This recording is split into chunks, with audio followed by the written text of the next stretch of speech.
أعوذ بالله من الشيطان الرجيم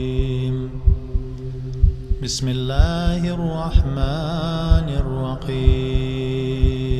Посланник Аллаха Мухаммад ﷺ в своих хадисах предупреждал нас о том, что появятся многочисленные группы, идущие по ложному пути, появятся в большом количестве лжеученые, вольно, по своему разумению, трактующие аяты благородного Корана и хадисы пророка Мухаммада ﷺ.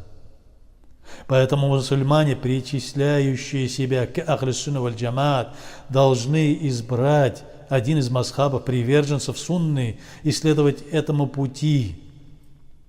Следовать таклид значит читать книги ученых, суннитов, прежде всего книги по фикху своего мазхаба.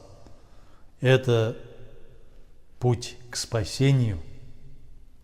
Да простит Всевышний Аллах всех тех, кто идет по ложному пути, и наставит их всех на путь истины, указанный в благородном Коране и Сунне, пути ахлис-сунна валь-джамаат.